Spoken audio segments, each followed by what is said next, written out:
آہ نکلی ہے میرے سینے سے، میرے سینے سے، ذرا جھوم کے سبحان اللہ کہہ دیں۔ آہ نکلی ہے میرے سینے سے، آہ نکلی، ماشاءاللہ، سبحان اللہ، سبحان اللہ۔ چلو رسول کا دربار دیکھنے کے لیے، چلو رسول کا دربار دیکھنے کے لیے، خدا پہ چھوڑ دو گھر بار دیکھنے کے لیے، زمیں کو چیر کے باہر نکل پڑا زمزم، جو ماں کے دل میں تھا وہ پیار دیکھنے کے لیے، زمیں کو چیر کے باہر نکل پڑا زمزم، جو ماں کے دل میں تھا وہ پیار دیکھنے کے لیے۔ بڑی شائستگی سے، بڑے اچھے لب و لہجے میں جناب مولانا ضیاء الحسنین صاحب ضیائی سے ہم انہی کے والد کا لکھا ہوا خوبصورت کلام سماعت کر رہے تھے۔ بغیر کسی تاخیر کے منبر نور پہ ایک عظیم الشان عالم دین، خطیب ذی وقار، مصنف کتب کثیرہ حضرت علامہ مفتی کمال احمد صفقی العلیمی، استاذ دارالعلوم علیمیہ جمدہ شاہی بستی تشریف رکھتے ہیں۔ میں حضرت کی بارگاہ میں دست بستہ گزارش کر رہا ہوں کہ حضرت تشریف لائیں اور اپنے خطاب نایاب سے ہم تمامی سامعین کو نوازیں، محبتوں کے ساتھ آنے والے معتبر خطیب کا استقبال کریں۔ نعرہ تکبیر!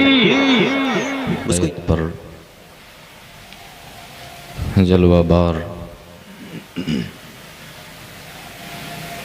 علماء اہل سنت سامنے عقیدت اور محبت کے ساتھ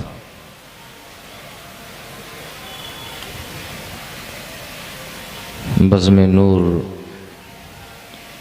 میں شرکت فرما عوام ذوی المرتبت، جہاں جہاں تک میری آواز جا رہی ہے، جملہ مسلمانان اہل سنت، السلام علیکم ورحمۃ اللہ وبرکاتہ۔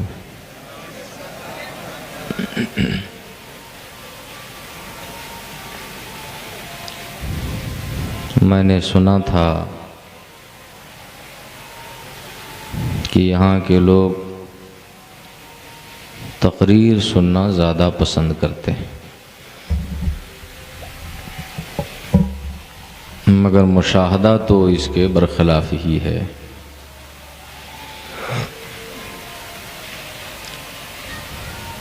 آج ہماری دینی مجلسوں اور محفلوں کا حشر یہی ہوتا ہے، جب تک چاشنی ہے تب تک عوام بھی محظوظ ہوتی ہے، اور جب کچھ سیکھنے اور سکھانے کی گھڑی آتی ہے تو پھر خطیب کو اللہ کے رحم و کرم پر چھوڑ کر عوام فرار ہو جاتی۔ ایک دن کا نہیں بلکہ روزانہ کا یہی مشاہدہ ہے۔ بہتر اور عصر حاضر کو دیکھتے ہوئے اب مناسب یہ ہوگا کہ جلسے اور اس طرح کی مجلسیں رات کے بجائے دن میں منعقد کی جائیں تو وہ زیادہ سود مند ہوں گی، اور اگر رات میں ہوں تو جلسے کا جو فارمیٹ بنایا جائے وہ زیادہ سے زیادہ 12 بجے تک، اسی میں سب کچھ ہو جائے تاکہ آرام کرنے والے آرام بھی کر سکیں، کام کرنے والے کام بھی کر سکیں۔ خیر، جو حضرات یہاں تشریف فرما ہیں میں ان کا بے حد شکر گزار ہوں۔ اللہ تعالیٰ آپ سب کی حاضری قبول فرمائے اور اس محفل نور سے اللہ آپ کو نور علم و یقین کی دولت نصیب فرمائے۔ آمین اللہم۔ بسم اللہ الرحمن الرحیم۔ لک الحمد یا اللہ ونصلی ونسلم علیک یا رسول اللہ وعلی آلک واصحابک یا حبیب اللہ، اما بعد فاعوذ باللہ من الشیطان الرجیم، بسم اللہ الرحمن الرحیم۔ وقل رب زدنی علما، سبحان اللہ۔ وقال النبی صلی اللہ علیہ وسلم طلب العلم فریضۃ علی کل مسلم۔ صدق اللہ العظیم وصدق رسولہ الکریم، ونحن علی ذلک لمن الشاہدین والشاکرین، والحمد للہ رب العالمین۔ منبر نور پر جماعت اہل سنت کی عظیم اور عبقری شخصیات جلوہ افروز ہیں۔ خصوصیت کے ساتھ نمونے اسلاف، پیکر علم و عمل حضرت علامہ عبد المبین نعمانی دامت برکاتہم العالیہ آج اسٹیج اور اہل اسٹیج کے ساتھ آپ سبھی حضرات خوش نصیب ہیں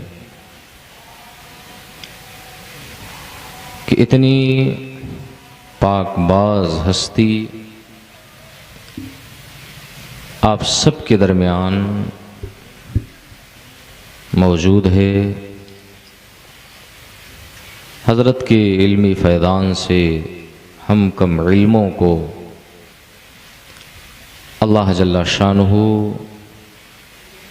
مالا مال فرمائے اور ہمیں حضرت کے نقش قدم پر چلنے کی توفیق عطا فرمائے۔ آمین اللہم۔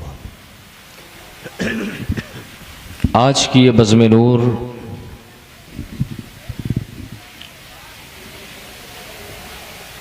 جو عظمت والدین کے نام سے منسوب اور معنون ہے،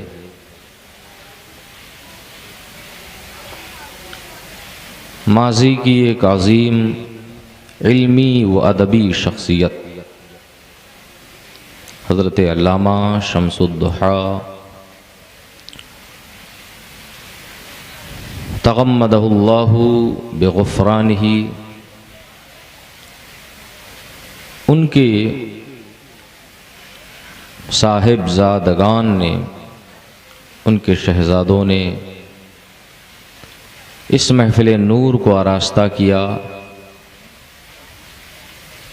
ذکر رسول کے صدقے میں اور محفل پاک کے وسیلے سے اللہ جل شانہ حضرت کے درجات بلند فرمائے۔ آمین اللہم۔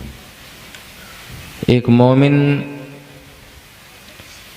پر دوسرے مومن کے جو حقوق ہیں ان میں سے ایک حق یہ بھی ہے کہ مرنے کے بعد اس کے حق میں دعائیں کرے، بے شک۔ اور جہاں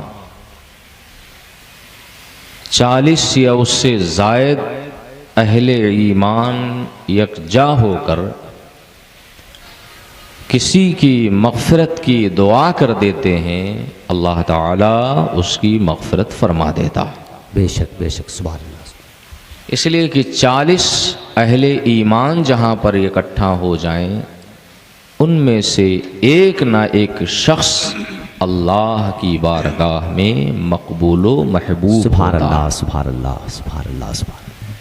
اللہ کا فضل ہے، بہت عظیم مجمع ہے، بہت نیک چہرے نظر آ رہے ہیں، بہت ہی چمکتے دمکتے چہرے ہمیں دکھ رہے ہیں۔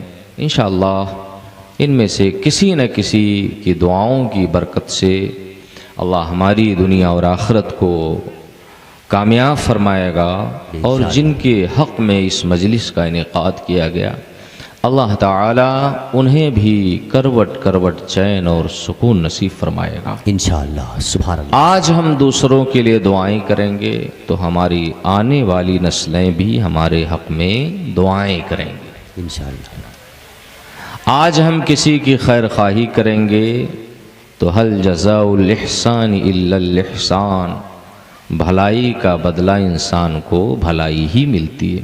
بے شک بے شک۔ آج آپ زمین کے نیچے آرام فرما اس علامہ ذی وقار کے بلندی درجات کی دعائیں کریں گے تو اس کی روح خوش ہوگی، اور اللہ نے اسے جو تصرف اور اختیار دیا ہے وہ اپنی قبر میں بیٹھ کے آپ کے حق میں دعائیں کریں گے، ہے نا؟ اور انشاءاللہ تعالیٰ ان کی دعاؤں کے صدقے میں اللہ تعالیٰ ہمیں عظمتیں، رفعتیں، برکتیں، رحمتیں عطا فرمائے گا انشاءاللہ۔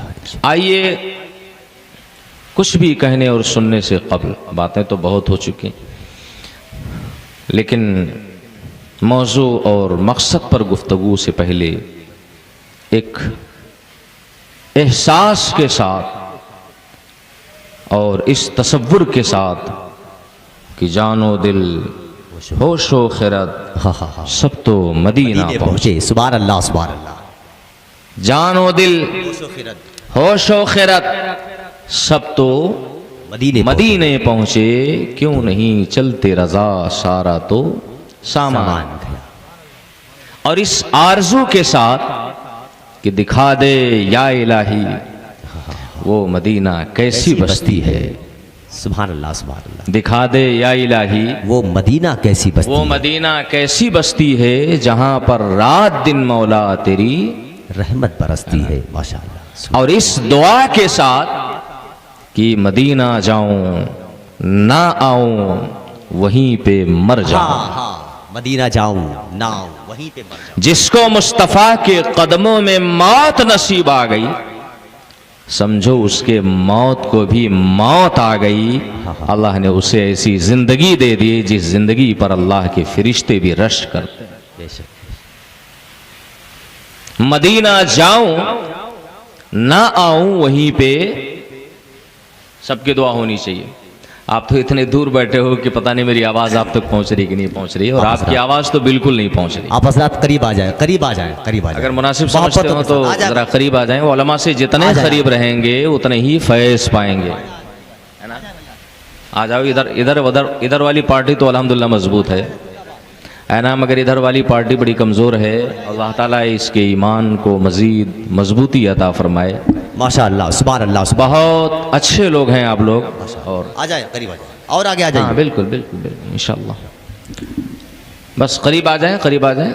علماء سے جس قدر قریب رہیں گے اللہ کا فضل اسی قدر آپ کو نصیب ہوگا، ہے نا؟ اور حدیث شریف میں ہے، ہمارے حضرت تشریف فرما ہیں، آپ کے ادارے کے عظیم المرتبت اساتذہ یہاں موجود ہیں، آپ ان سے پوچھو، میرے آقا کا ارشاد ہے من زار عالما فقد زارنی، ہے نا؟ اب اتنی دور نہ بیٹھو کہ چشمہ لگا کے دیکھنا پڑے، ذرا قریب آؤ، اسٹیج کے اہل علم کے چہروں کی زیارت کرو، اللہ پاک آپ کو انشاءاللہ تعالی علماء کے چہروں کی زیارت کے صدقے میں ایک نہ ایک دن اللہ آپ کو مصطفیٰ کے رخ ناز کی زیارت نصیب فرما دے گا۔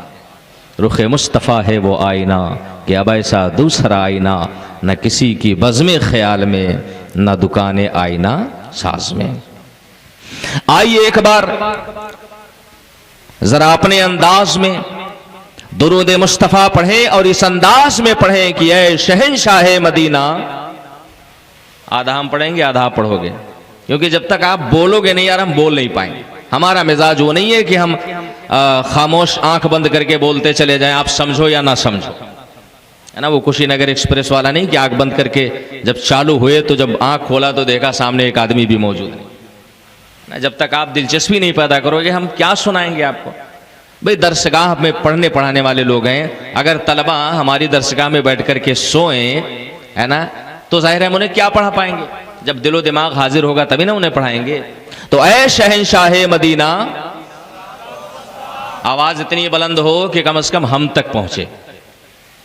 زینت عرش معلا الصلاۃ, جو پڑھے لکھے لوگ ہیں وہ بھی پڑھ سکتے ہیں. درود مصطفیٰ پڑھنا یہ کوئی عیب اور عار کی بات نہیں ہے. درود مصطفیٰ پڑھنا یہ صحابہ کا طریقہ ہے, فرشتوں کا طریقہ ہے, خود اللہ بھی درود پڑھتا ہے نا. ان اللہ و ملائکتہ یصلون علی النبی. اور درود مصطفیٰ کی تاثیر کا حال یہ ہے کہ جب تک شہد کی مکھیاں مصطفیٰ جان رحمت پر درود نہیں پڑتی ہے تب تک ان کے شہد میں مٹھاس نہیں پیدا ہوتی. زینت عرش معلا الصلاۃ, ہے نا. اور الحمدللہ ہم اہل سنت و جماعت ہیں. ہم تو بس اتنا جانتے ہیں کہ بیٹھو تو نبی پر درود پڑھو, کھڑے رہو تو نبی پر درود پڑھو, چلو تو نبی پر درود پڑھو, اور جب بستر پر جاؤ تو یہ شعار بنا لو کہ میں سو جاؤں یا مصطفیٰ کہتے کہتے, میں سو جاؤں یا مصطفیٰ کہتے کہتے کھلے آنکھ صلی, ہے نا.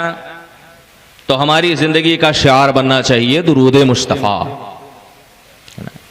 کہتے ہیں مومنوں پڑھتے نہیں کیوں اپنے آقا پر درود.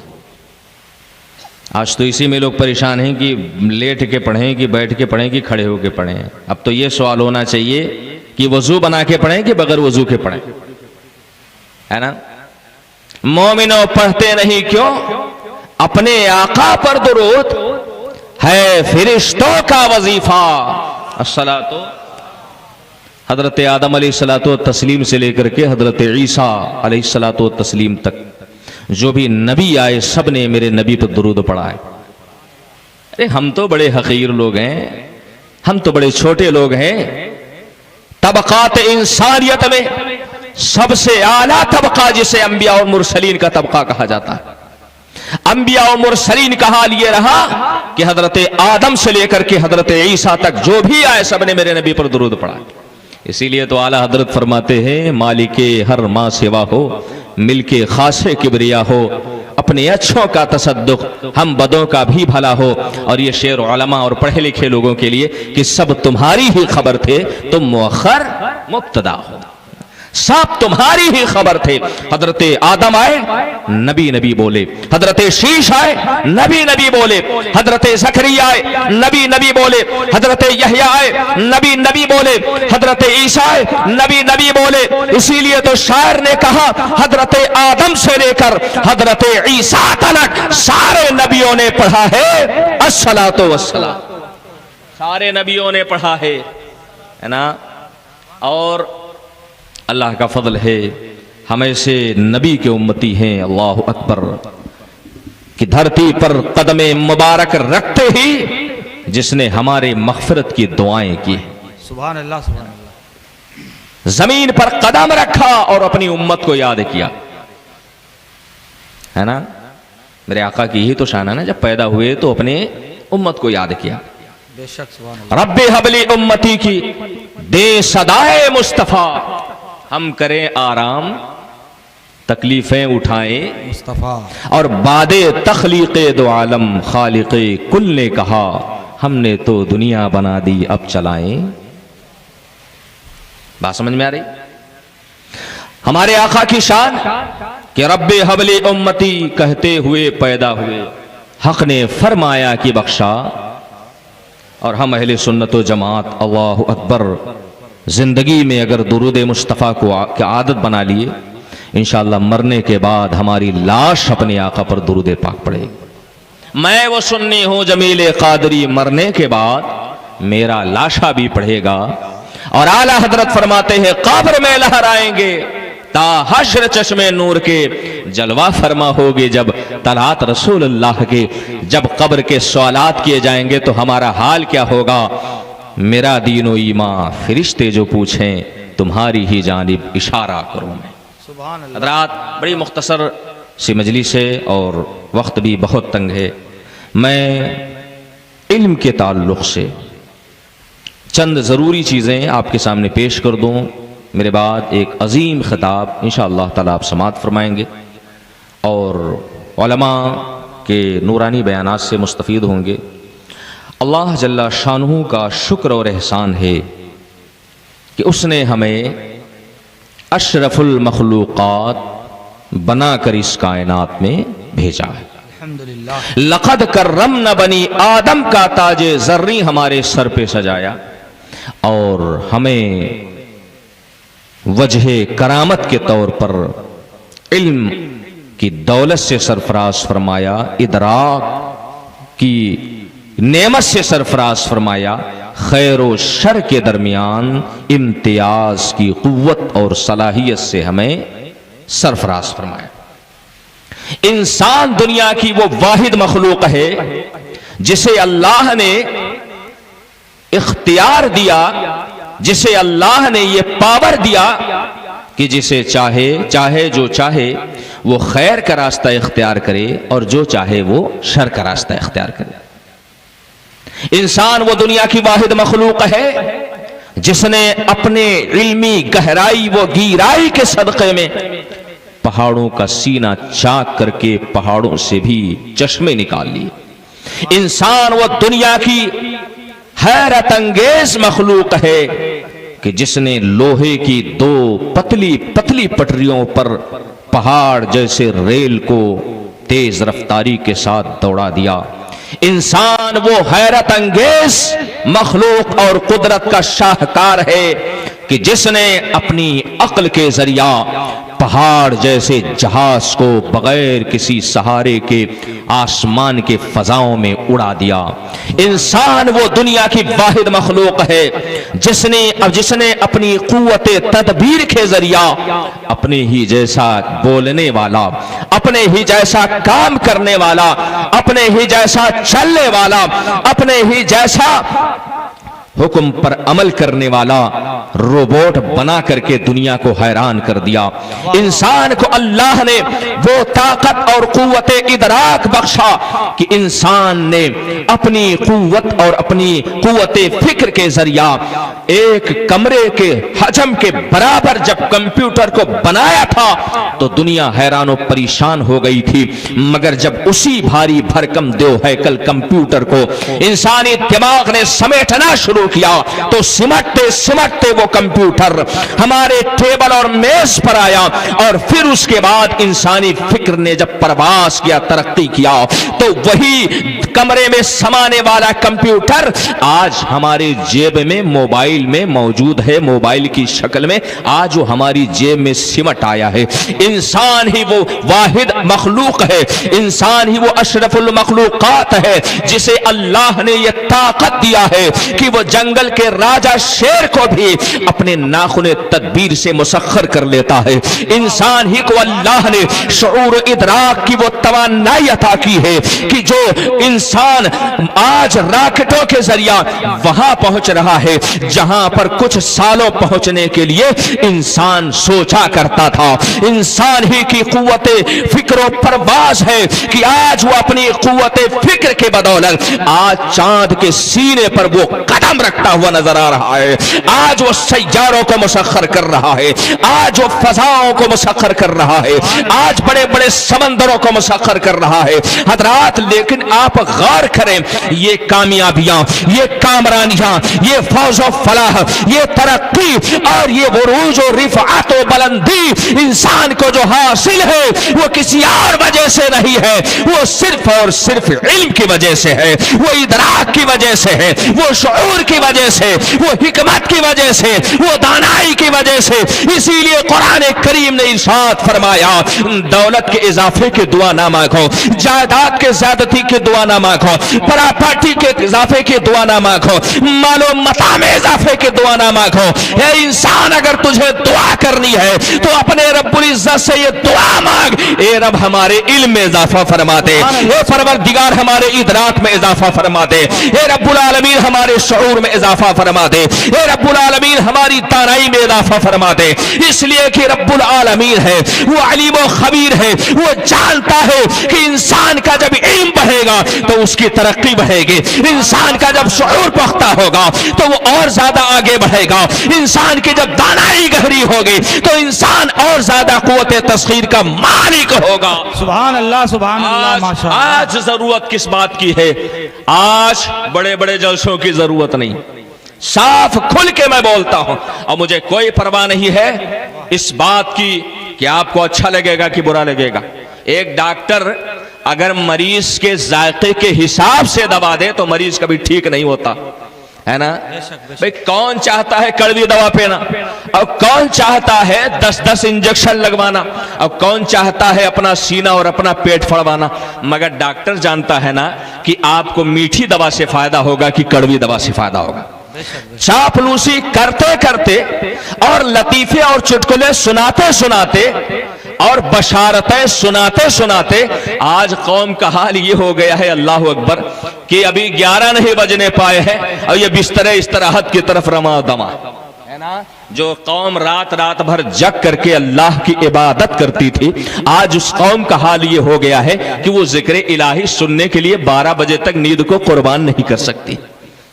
جس قوم کو اللہ نے وہ ذوق بخشا تھا کہ غوث اعظم 40 سال تک عشاء کے وضو سے فجر کی نماز پڑھ لی, آج اسی قوم کا حال یہ ہے کہ نہ عشاء کی نماز نہ فجر کی نماز ہے نا, سب غائب. پھر بھی غوث کا دامن ہے نا, غوث کا دامن بڑے مضبوطی سے کہتے ہیں, غوث کا دامن نہیں چھوڑیں گے. غوث کا دامن ہے کیا؟ 11ویں شریف کا بولتا دیسی مرغا غوث کا دامن نہیں ہے, غوث کا دامن علم ہے نا. میرے غوث فرماتے ہیں اللہ نے مجھے قطبیت عطا کی, اللہ نے غوثیت عظما کا تاج زری میرے سر پہ رکھا, تو کس وجہ سے رکھا؟ خود غوث اعظم فرماتے ہیں درست العلم حتی صرت قطبا ونلت السعد من مولا الموالی, میں نے علم حاصل کیا ہے, میں نے مدرسے میں رہ کر کے قرآن و حدیث پڑھا, میں نے مدرسے میں رہ کر کے فقہ و تفسیر پڑھا, اور اتنا پڑھا حتی صرت قطبا, یہاں تک کہ اللہ نے مجھے قطب بنا دیا. سبحان اللہ, چلا کہ چاہے وہ دنیاوی ترقی ہو اور چاہے وہ دینی ترقی ہو, چاہے وہ دنیاوی عروج ہو چاہے وہ دینی عروج ہو, ہر ترقی اور عروج کا راز وہ کہیں اور نہیں چھپا ہے, وہ حقیقت میں علم میں چھپا ہے, وہ ادراک میں چھپا ہے, وہ دانائی میں چھپا ہے. جس کا علم جتنا پختہ ہوگا اسے اتنا ہی زیادہ اپنے رب کی معرفت حاصل ہوگی. پگھلنا علم کے خاطر مثال شمع زیبا ہے, بغیر اس کے نہیں پہچان سکتے ہم خدا کیا ہے. سبحان اللہ سبحان اللہ کی ماشاء معرفت اللہ. بغیر علم کے ممکن نہیں. آج لمبے لمبے جلسے جلوس, اللہ خیر فرمائے. اس قوم کے پاس اتنا پیسہ ہے کہ یہ قوم 10-20 لاکھ کا جلسہ ہو رہا ہے شان و شوکت کے ساتھ. شادیاں ہمارے گھروں میں دن بدن مہنگی ہوتی جا رہی ہے نا. اب تو دولہا میاں جب تک 50,000 کا مالا و ہار نہیں پہن لیتے, سہرا نہیں پہن لیتے, تب تک شادی مکمل نہیں ہوتی ہے نا. یہ میں کسی اور کی نہیں بات کر رہا ہوں, اپنی بات کر رہا ہوں. جب تک 10 ساؤنڈ والا ڈی جے نہ آ جائے تب تک ہماری شادیوں میں دھوم دھام مکمل نہیں ہوتی. اور مولانا لوگ اگر تقریر کر کے منع کرے تو کہتے ہیں مولانا شادی کو بھی مرنی کرنی بنا دے. اس قوم کو کون سمجھانے جائے؟ کتابوں پہ کتابیں لکھی جا رہی ہیں, جلسوں پہ جلسے ہو رہے ہیں, تقریروں پہ تقریریں ہو رہی ہیں, مگر آپ کا مزاج یہ ہے کہ مولانا صاحب بات آپ کی بھی صحیح ہے مگر کھوٹا ہمارا وہی گڑے گا جہاں پہلے گڑا تھا ہے نا.